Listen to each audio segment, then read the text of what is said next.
Hi friends, this is Sarvajan here. Welcome to my networking channel. Hope all are doing good. And today let us discuss about the topic QoS. So QoS is a quality of service which is designed to increase the bandwidth, and also it is designed to get rid of delay, jitter and loss in the network traffic. So also we know there is a most sensitive traffic like voice and video is affected by delay, jitter and the packet loss. To get rid of all this issue, we have designed the QoS, which is what we call as a quality of service. So in this video, I'm going to show how the traffic is classified and what is the purpose of marking the traffic. So there are several types of marking and how to classify the traffic. So that's the thing I'm going to show in this PowerPoint. So let us go to the first slide. So first is classification and marking. So I already told there are two types of models. One is a best effort model, second is a integrated, and third is a differentiated service model. So also what we called as a diffs or QoS. So in this thing, first thing what I'm going to do, first we'll classify the traffic. So the traffic is classified and identified into groups, right?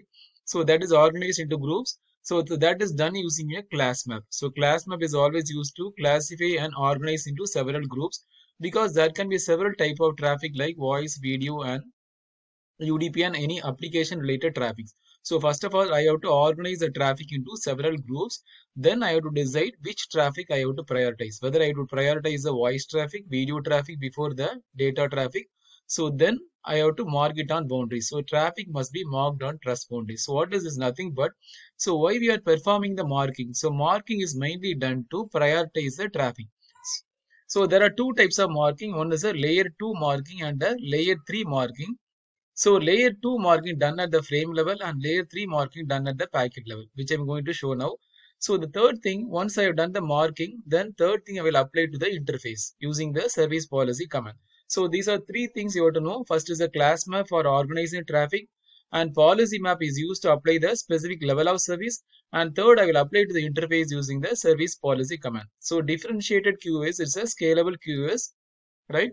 So now let us see how the traffic is classified. So the traffic is classified based on several criteria like source and the destination IP address, and based upon the type of the application. So it can be any application, like it can be a telnet protocol, it can be an FTP, or it can be a HTTPS. So based on type of application, we can classify, and also we can perform classification using the class of service. So the class of service is done at the layer 2.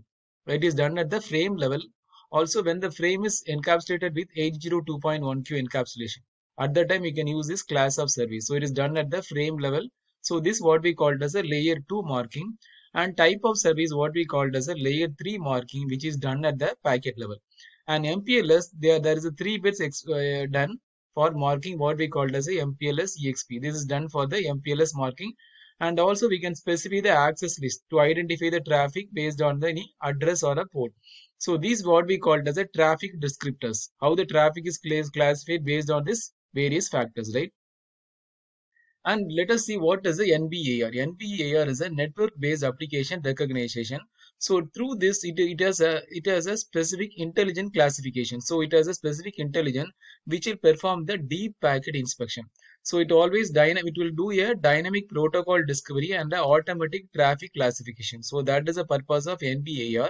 And even through NBAR, if I want to say, if I want to block any YouTube, right? YouTube, or if I want to allow any YouTube application, then also I can using the network based application recognition.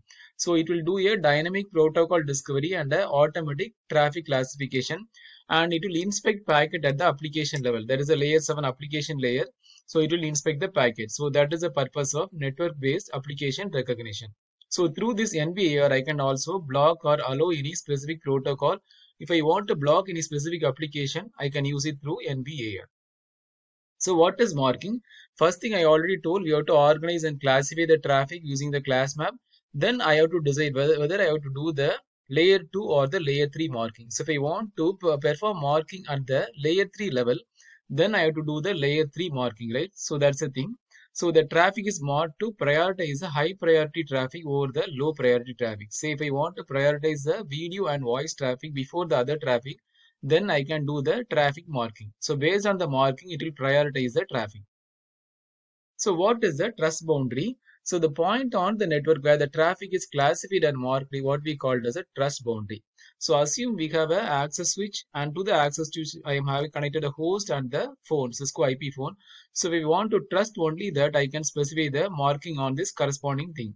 So the remaining outside the boundary will not be trusted. So within the boundary, what are things I have decided, so that only that specific devices will be trusted. Say for access switch or a host, or it can be an IP phone. So if I want to do that, what we called as a trust boundary. So the point on the network where the traffic is classified and marked what we called as a trust boundary. So outside the boundary will be considered as untrusted or remote. So only what are the devices or the particular point if I want to trust, I can specify the trust marking. So that is the purpose of trust boundary.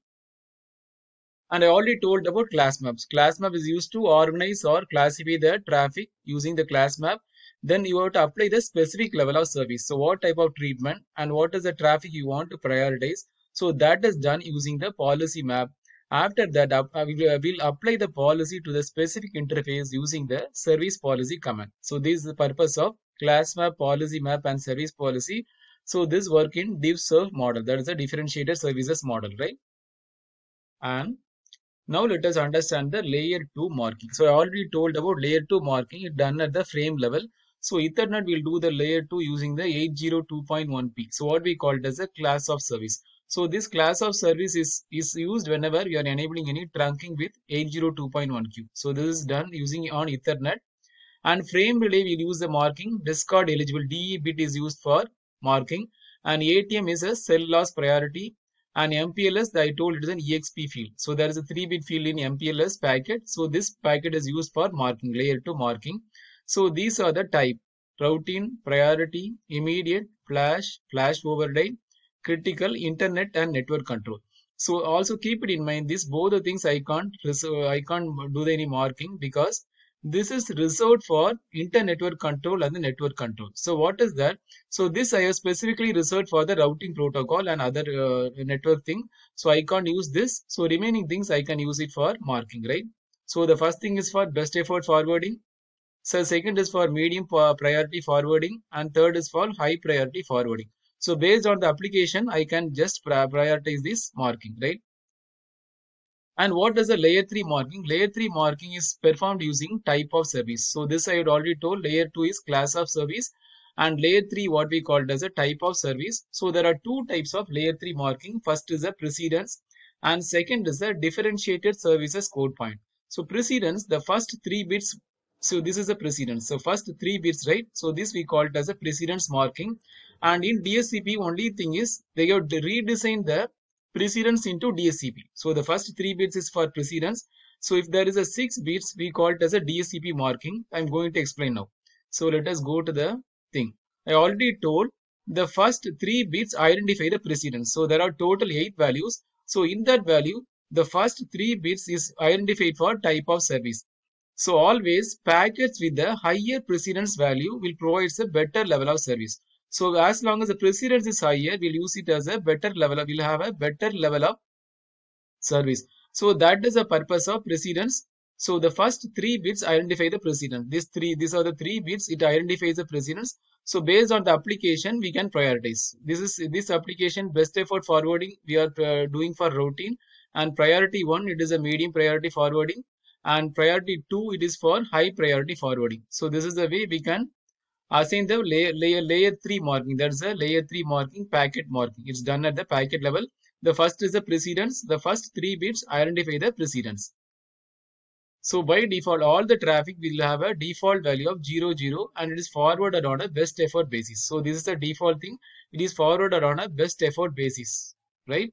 So then next thing is differentiated services code point. So I already told differentiated code point is there are 6 bits.